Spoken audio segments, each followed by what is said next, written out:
For a long time, the great powers of the galaxy believed that humans were just one more weak species, emotional, divided, slow to act, always busy talking about peace instead of building weapons. But what they didn't understand was that, under the soft skin and kind smiles of humans, there lived something ancient, something deep, something that only woke up when truly pushed beyond the edge. On the outer edge of the Orion Arm, far from Earth, there was a peaceful human colony called Harmony 9, a place where scientists, teachers, farmers, and children lived together in peace, building a new kind of world where no one carried weapons and no one feared war, because they believed that the dark times were over and the future would only bring progress, learning, and calm. But the galaxy did not work that way. The Zarketh Alliance, a powerful group of warlike alien empires who hated weakness and respected only strength, watched Earth and its colonies for many years. And they thought that if they could crush one peaceful place, just one, then maybe all of humanity would fall to its knees, cry out in fear, and finally submit to the will of the stronger civilizations, who ruled the stars without mercy. And so, one cold morning, without sending any warning or message, without giving the humans any chance to speak or defend themselves, the Zarketh warships arrived at Harmony 9's orbit, and for the next 6 hours, they burned the skies, destroyed the cities, and turned the green lands into ashes using weapons. So powerful that even the mountains melted and the oceans boiled, till nothing was left but smoke, dust, and silence. Over 8 billion humans died that day. No help came from Earth. No response was given, and the Zarketh leaders laughed, thinking the humans were broken now, too afraid to fight, too soft to rise, and too shattered to speak. But they had made a mistake so great that not even time would forgive it, and they didn't know it yet. But that day, they did not just destroy a colony. They awakened a force that had been sleeping quietly for many years.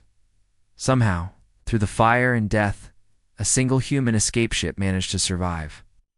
Hiding deep in the clouds of the planet's last burning moon, carrying nothing but a damaged AI, a young girl named Lena, and a black cube that stored all the colony's records, proof of the massacre, names of the dead, and one message meant for Earth: we are gone. But they must pay. The small ship traveled quietly through dangerous space, avoiding patrols, hiding in asteroids, and finally reaching a secret military relay near Mars, where it transmitted the message to Earth's command network and then powered down forever. Having completed its mission with its last breath of energy, when Earth received the message, there were no speeches, no screaming, no dramatic replies sent back to the galaxy, and for a full week, Earth stayed silent. No one knew what humans would do next. News channels went blank. Military stations closed their outer doors. Satellites stopped responding. Even Earth's friends among other alien species tried to contact them, but nothing came back. No sound, no signal, only silence. And that silence began to spread like a cold wind through the hearts of those who once mocked the humans. Then something strange happened. One of Earth's moons, long thought to be just a mining base, opened its surface like a blooming iron flower, and from deep inside, old ships began to rise. Black ships, silent and smooth, without flags, without lights, without names, and they looked more like shadows than machines, but their weapons glowed red, like the heart of a dying star. And they began to gather in formation above Earth. Admiral Alina Trask, once retired after her son moved to Harmony 9 to become a teacher, returned to command. She did not speak to reporters. She did not attend any meetings. She simply stood before the Black Fleet and said, "You killed our hope. Now you will learn what rises when hope dies." Across space, sensors lit up. Earth's silence had not been fear. It had been rage boiling quietly, gathering strength, turning pain into something cold, precise, and unstoppable in a galaxy that believed humans were weak. Something new had arrived, something terrible, and it had only just begun to move. The stars above Earth had never looked darker than they did now, not because they had changed, but because the silence between them was now filled with something heavy, something that pressed on every ship, every satellite, and every living being who could feel it that heavy. choking silence of waiting, of watching, and of knowing something terrible was coming from a place that once stood for peace. The black fleet above Earth, silent and still, had grown bigger every single hour. As ship after ship rose from hidden hangars inside moons, icy planets, and deep underground bunkers that no alien race had ever known existed. Because while Earth had spent centuries talking peace, they had also quietly prepared for the day when someone might make the mistake of thinking that peace meant weakness. Ships were not like anything seen before. Their surfaces were black as the void itself, absorbing light instead of reflecting it, their designs sharp and cold, as if they had been made by machines with no soul, no warmth, and no reason to feel anything except the task they had been built for, and on every ship, no name was painted. No symbol was marked, because Earth no longer wanted to be recognized by names or alliances. They wanted to be remembered by what came next. Admiral Alina Trask, now fully back in command, stood inside the main warship called the Revenant, a massive, silent dreadnought that had not flown in over 50 years, and whose systems were only ever tested in simulations so secret that even Earth's closest allies had no idea such a thing existed. But now it floated at the center of the fleet, pulsing like a heart made of steel. She looked out from the command bridge, her eyes sharp, her face calm, and in her hand she held a small photo of her son, the one who had died in the Harmony 9 massacre, and, as she stared into the dark, endless space in front of her, she whispered softly to herself, "They think we'll break.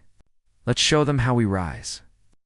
On the outer edge of the solar system, Earth's defense grid, which had always been silent and hidden, suddenly came alive. Hundreds of signal towers activated, old stations lit up with blue lights, AI guardians, built to only wake up in the worst-case scenario, now received their final orders. They did not ask why, they only prepared for war. The galaxy, watching from a distance, began to worry. Even those who had no part in the massacre races that had always seen Earth as quiet and reasonable now looked to the Black Fleet and felt fear in their bones, because there was something different in how humans moved now, something quiet and cold and exact, something that didn't scream for revenge, but promised punishment in ways no one could understand yet. The Zarkith Alliance, the same group who destroyed Harmony 9, laughed at first. They thought Earth was just showing off, building ships they would never use, hoping to scare the galaxy into sympathy. But when their forward scout ships disappeared without sending a single warning, when their listening posts went silent one by one, and when their trade routes began to experience what the reports called surgical erasure, the laughter began to fade, one by one. Zarkith colonies went dark. No explosions, no battles, just silence. Where cities used to shine, now there was only ash dot where ships once floated. Only drifting metal remained. The humans had not declared war. They had not sent a message. They had simply begun inside the Revenant. Admiral Trask gave quiet orders. Target only military assets. Leave no witnesses. Leave no messages. Let fear do the speaking. So it did. In 1 week, 5 Zarkith war factories vanished. In 2 weeks, 10 more. In 3 weeks, even the most powerful warlords of Zarkith began to beg for answers. 4. Talks for someone from Earth to just speak. To just explain what was coming, because the silence had become too much, and their own people had begun to panic. But Earth remained silent.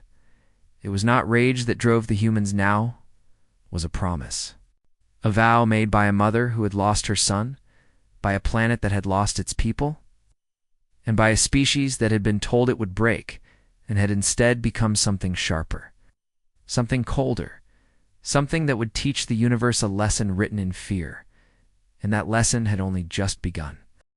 In the cold, dark edge of the galaxy, where once a peaceful colony called Harmony 9 had stood with its shining towers, green fields, and families who believed in peace, now there was only silence, smoke, and floating rubble. No voices, no light, no life, only pieces of buildings and bodies still drifting slowly through space, as if the universe itself didn't yet understand what had happened there. Admiral Alina Trask stood quietly in her private room inside the warship Revenant. watching a slow recording taken just hours after the Zarketh strike on Harmony 9. Recording that showed a young girl trying to hold on to her brother's hand as the sky above them turned red with fire. The scream that followed still echoed in Elena's ears like a knife being dragged across her heart, sharp and never-ending. That girl had been 7, her brother just 5. They had no weapons, no soldiers, no threat to anyone, only dreams, and those dreams had been burned with the rest of the colony. Elena closed the screen, stood tall, and looked out the wide observation glass in front of her, where the Black Fleet moved like a living shadow, silent and powerful, no longer waiting for orders of war, but moving in the rhythm of something much older, attribution. Meanwhile, across the stars, the Zarkith Empire, once proud and loud, had started to tremble from within, not because of open battles, but because something strange was happening to them, something they could not explain, or control ships vanishing mid-jump, stations failing without a shot fired, and entire mining colonies going dark with no trace of life left behind except scorched ground and a single word carved into metal. Remember, the Zarketh leaders gathered in emergency war rooms, just trying to understand what Earth wanted, how far they would go, and why there had been no warning, no declaration, no voice on the radio, only a cold silence before destruction. One Zarketh general shouted, "Humans are weak. We made them bleed once. We can make them bleed again." But even as he spoke, news arrived that another fleet had been lost. Not in a battle, not from a crash, but in something far worse. Something they never saw coming, the humans had learned. The Zarketh codes broken into their systems and shut down their ships from the inside. The crews hadn't even fired a shot. They died in their sleep, back on the Revenant. Commander Lee, one of the best cyber warfare specialists Earth had ever produced, stood beside Admiral Trask, showing her silent footage of what they had done. Entire Zarketh fleets disabled through code, brought down by whispers sent through space, by silent waves of human brilliance, proving that Earth didn't just build weapons, they built minds that could crack open galaxies. "We didn't just lose Harmony 9, Elena said in a low voice. "We lost the right to be gentle." And now Earth had no more plans for defense, only quiet, ruthless offense. But even with everything that had been destroyed, Elena had one rule she repeated before every strike: do not kill children. Do not target civilians. This is not revenge. This is justice. And the soldiers, the captains, the hackers, the pilots, they all followed it, not out of fear, but out of respect. Because every one of them had lost someone on Harmony 9, and they understood that Earth's pain would not be healed by slaughter, but by making sure no one ever dared to do it again. And so, Earth kept moving, one strike at a time, one system at a time. Every planet the Zarketh held, Earth would touch it only once, and it would never recover, in a distant part of the galaxy. On a small moon where a secret Zarketh lab had worked on biological weapons meant for use against Earth, the humans arrived without warning. No shots were fired. No one escaped. When other Zarketh ships arrived 3 days later, they found the lab destroyed and a single sentence carved into its burned floor. "You opened the door. Now walk through it." The universe began to understand that something had changed. Earth, once a peaceful voice in all councils, had stopped asking questions and started writing answers in fire. And those answers were final. The fear spread, quickly, not just in Zarketh, but in other empires too, even those who had stayed neutral, because they realized that Earth wasn't asking for help, wasn't asking for understanding, and wasn't looking for approval. They were making sure that the stars themselves would never forget what happened to Harmony 9, and somewhere deep in space, the ghost of that little girl and her brother drifted quietly, remembered not in sorrow, but in fire. The Galactic Council had existed for over 9,000 years, made up of hundreds of species who called themselves civilized, wise, and fair, and they had written laws about peace, war, trade, and punishment, believing those laws would hold the galaxy together forever, believing that no species would ever dare stand alone against them. But now something had changed. And every council member felt it like a cold wind that crept through their bones and reminded them that fear was not yet extinct. The council's grand hall was huge, shining with crystals from the moons of Zereth, its floor made of living stone, that glowed beneath each step, and in the center, beneath a dome of stars, sat the leaders of powerful empires who had watched wars rise and fall for centuries without ever blinking. But today, they blinked. Today, their voices shook, because today, Earth had refused their call. Not once in council history had a member species ignored a summons, not the warrior clans of Aragon, not the water breathers of Polith, not even the ancient Diroth, who once burned half a galaxy, but now, for the first time ever, a seat meant for Earth stood empty, and no one dared to sit near it. One of the reptilian delegates slammed his clawed hand on the council table. This is dangerous. Earth's silence is an insult to this body. If they do not explain their attacks, then they are no better than the Zarketh Empire they fight. But another voice, older and quieter, came from the shadows of gray-skinned Marnath the Elder, who had lived through 1,000 star cycles. He leaned forward and whispered, "They are not like the Zarketh. Zarketh killed for power. Humans are punishing ghosts." Everyone went quiet because they all knew what he meant. In just 2 months, Earth had struck 15 Zarkath worlds. Not one civilian was harmed. Not one building without military value was touched. Yet each strike left behind devastation so precise, so silent, that the galaxy itself had begun to fear waking up. Council sensors could not track Earth's warships, their communications could not intercept Earth's commands, and no one knew where Earth's main fleet even was. It was like trying to catch smoke with your hands. Then, without warning, every screen in the chamber turned black and a single message appeared. Just 5 words. "We do not attend tyrants." The room exploded in panic. Some shouted that Earth had declared war on the council. Others believed Earth had hacked their systems, a crime that had never been done. And a few, the wisest, the oldest, the ones who had fought wars in the past, remained quiet, staring at those words. Knowing what they meant, Earth wasn't declaring war. They were making a statement. They no longer trusted the council, and the galaxy would now move without them.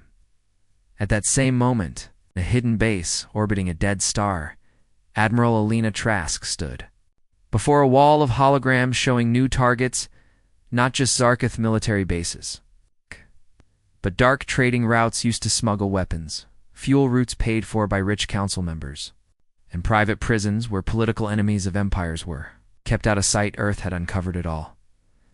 Commander Lee stepped forward and said, "If we hit these supply chains, the Zarketh war machine collapses in days. But we'll be stepping on council toes." Lena didn't even blink. "Good," she said. "Let them feel what silence tastes like."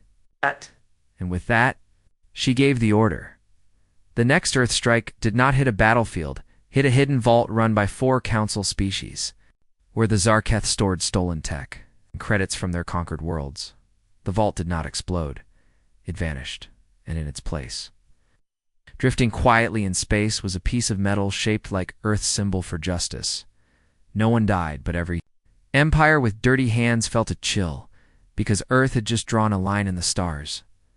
A line made of fire. Back in the council chamber, leaders whispered in fear. One delegate, shaking, asked, "What do we do if Earth turns on us?" Replied, "They already have. Not with war, but with truth. And truth burns deeper than any weapon."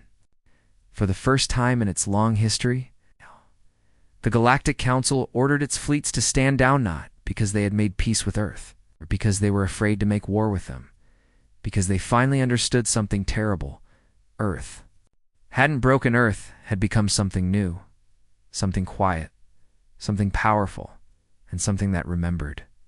As weeks passed, a strange silence began to spread across the stars slowly, carefully, like the quiet that follows a terrible storm, where even the birds are afraid to sing and the air feels heavy. And across the galaxy, that silence didn't mean peace. It meant everyone was waiting, holding their breath, Watching the skies and wondering what Earth would do next, no new message came from Earth. No ambassador visited. No fleet was seen moving. Yet systems continued to collapse. Our colonies failed without their stolen resources. Black.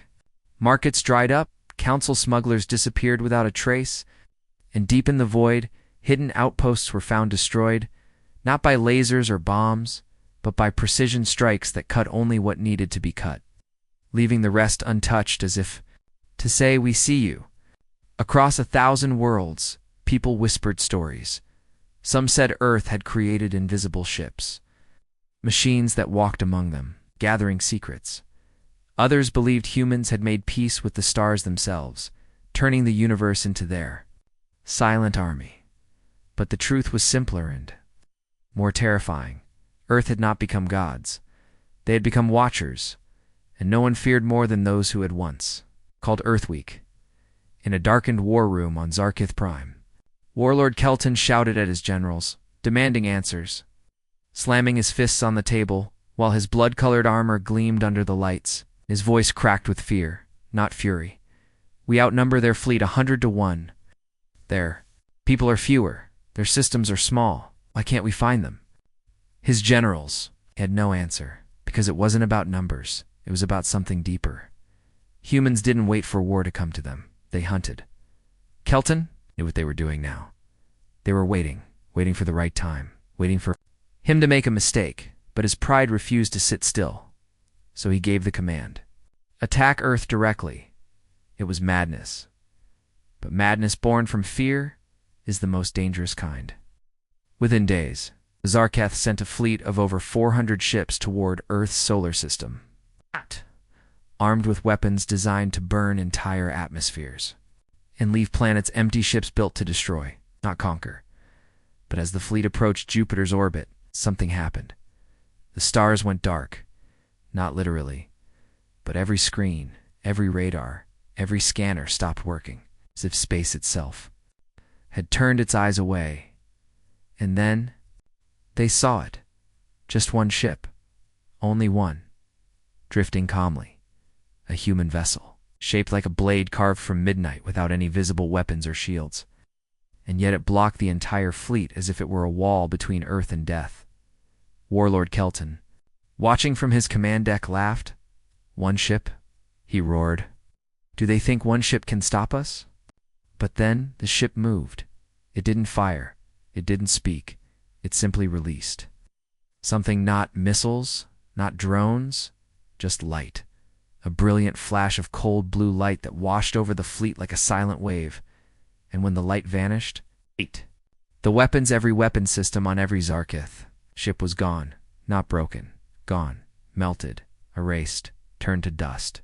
No one could explain it, not even Earth. And then a message appeared on every Zarkith screen, not in their language, not in any language, just 5 words burned into their minds like a whisper from the stars.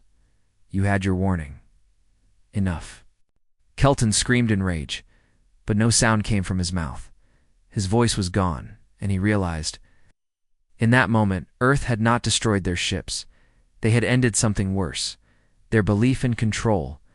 Across the fleet, Zarkith warriors fell too. Their knees, not because they were injured, because they understood now. They had not faced a military. They had faced something ancient, something angry, something... The fleet turned back, not because they were ordered, because they were afraid to go forward.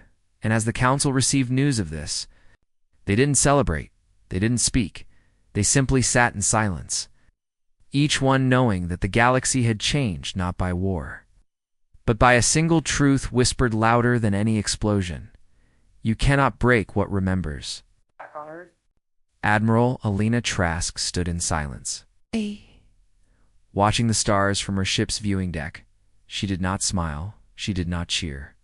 She simply whispered, "They still think this is about revenge, but it's not. It's about warning them never again." And with those words, the stars stayed quiet, because now they listened. Across the galaxy, no one dared to speak loudly about Earth anymore, not in command halls, not in war rooms, and not even in the shadows of black markets where deals were made in whispers and blood, because now even shadows seemed to carry the weight of human eyes. Watching silently, patiently, from places no one could see, the council tried to show strength. They made bold speeches. They sent patrols to show they still had power, but every patrol vanished.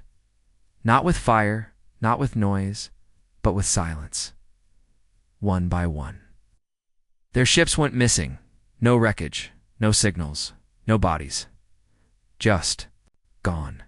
As if the void itself had swallowed them whole. Rumors spread faster than light. Some said Earth had created ghost ships, invisible to scanners, that traveled between stars and struck from nowhere. Others believed Earth had built weapons that could turn thoughts into death, wiping minds clean before bodies even knew what had happened. But the truth was simpler, far more terrifying. Earth had stopped speaking. They did not answer transmissions.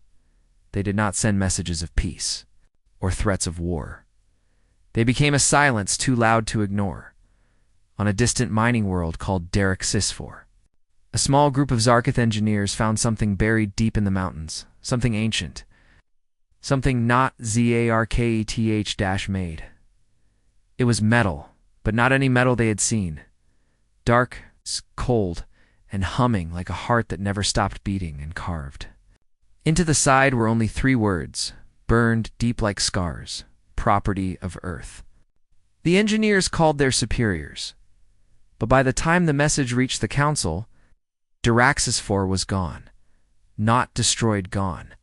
Its entire surface turned smooth, flat as if nothing had ever lived there, and above the dead planet floated a single ship. No weapons, no name, no sign of crew, just a blinking red light. And then that light blinked once more. Then everything powered. Down across the system. Lights died. Engines stopped. And everyone realized something awful. Earth was not punishing them. It was reminding them. Reminding them that the stars once laughed at Earth, mocked them, hurt them, killed them. But now Earth remembered, and memory was a weapon in the dark. Far corner of space, a former council scientist named Dr. Olenvok sat alone inside a broken station, watching an old human transmission on loop. He had once led weapons research for the war against Earth, designing tools to break their cities, poison their skies, erase their language from history. But now, all he did was watch, because he had seen the truth. When the Zarketh attacked Earth and left cities in ash, Earth did not rebuild in the same way. They built in silence. They trained in silence. And in that silence, they created something that had no name, something that didn't just fight wars. It ended them. He watched the human screen again. A small girl stood in front of a school, her hand holding a photo of her parents, both gone from the first wave of the massacre. Her voice was soft, but her words cut like knives. I will grow, and I will remember, and I will make sure no one forgets. Dr. Olenvok turned off the screen and wept because she had grown, and now the stars remembered her. Back on Earth, deep within the Arctic core base, a group of human leaders sat in silence. Admiral Trask stood before them, her face calm, her voice steady. We didn't choose war, she said slowly, but we chose to make sure it never comes again in their terms. One of the commanders asked, what if they finally surrender? What if they ask for peace? Admiral Trask looked out the window at the stars. They'll never ask, she replied, because they've learned it's no longer their decision. Peace comes when we allow it, not before. Outside the base, deep beneath the frozen ground, massive machines pulsed with life. Not weapons, not ships, but something older. Something built not to destroy, but to watch. Because Earth no longer needed fleets to win. They only needed presence. The kind of presence that haunted systems and turned ambition into caution and across the stars. Leaders began to understand this terrifying truth. Earth didn't want revenge. They wanted history to remember, and so the galaxy changed. Borders shifted, fleets returned home, weapons were locked away, because no one wanted to wake the silence again, because now even silence had a name, and that name was Earth. The stars no longer sparkled with wonder in the eyes of alien empires instead. They looked at each system with quiet fear, always asking themselves one simple question: is this the place where Earth might be watching us from? Because now, the universe had learned that humans were not just fighters, not just survivors, but something much more dangerous, something that remembered, something that never forgot pain, and something that changed silence into power. The Council was no more what had once been the most powerful organization in the galaxy. Filled with prideful leaders from every species, was now nothing but a memory, a failed idea that crumbled the moment Earth refused to bow. The moment Earth rose from the ashes, not just to survive, but to make sure no one would ever hurt them. Again, across the galaxy, the new order did not come through conquest, did not fly banners of blood and fire. It came through one clear truth, carved into history by actions no one could erase. Do not provoke Earth. Ever. In the trading world of corn bale, where smugglers and criminals once bragged about how many humans they had captured during the first invasion, silence now ruled the bars and markets. No one dared to speak the name Earth out loud. Not because it was banned, but because even saying it felt like calling down a ghost that might actually hear you. In answer, the once-proud warrior race of the Thrax, known for centuries of battle and undefeated campaigns, had erased their old war songs about the breaking of humans and replaced them with songs of warning deep. Echoing chants sung too, children that spoke of a blue planet that rose in fury, a race that did not break but burned brighter in pain. The most feared line in those songs was always whispered, never sung. When humans cry, the stars bleed. And now, far beyond the systems once filled with warships and conflict, hidden in the quiet spaces between galaxies, there existed something even more chilling: a human station, not marked, not shown on any map, but known only by one word whispered. Among alien scientists, leaders, and historians: Echo. No one knew what Echo really was. Some believed it was the last message Earth would ever send if it were attacked again. Others believed it was a machine that recorded every hostile act in the galaxy, silently waiting. But the most terrifying theory was this: Echo was a human. It's not a machine. A single person who held the memories of every loss Earth had ever faced, every destroyed city, every child lost in the fire, every tear shed in silence. And when the time came, Echo would not scream. They would only speak once, and the stars would obey. Admiral Trask, now older, sat in the observation deck of the Sol Defense Ring, Earth's invisible shield that wrapped the planet in safety no empire could penetrate. She had served her people, not with anger, but with clarity, and now she watched the stars in peace, not because the galaxy had become peaceful, but because fear had become the law, and Earth had become its teacher. Behind her, a young cadet stepped forward. "Admiral," he said, "the new fleets are ready." "No enemy detected in 73 days?" Trask nodded, her eyes never leaving the stars. "Good," she said quietly. "That means they still remember." The cadet hesitated. "Do you ever think we went too far?" She turned slowly. "We didn't go far enough," she said. "Because if we had, Earth wouldn't have suffered in the first place. This silence, they earned it. Now, we protect it." Far above, in the darkness between systems, a tiny beacon blinked. No signal, no words, just a silent rhythm, the same rhythm. Every empire now recognized the rhythm of Earth, the rhythm of memory, and as ships floated quietly in space, and leaders ruled carefully in fear, and warriors sang songs of warning, one thing became clearer than ever before. Humanity never needed to conquer the galaxy. They only had to survive once. And from that moment forward, the galaxy would never forget the day they thought humans would break. And instead, the universe learned fear.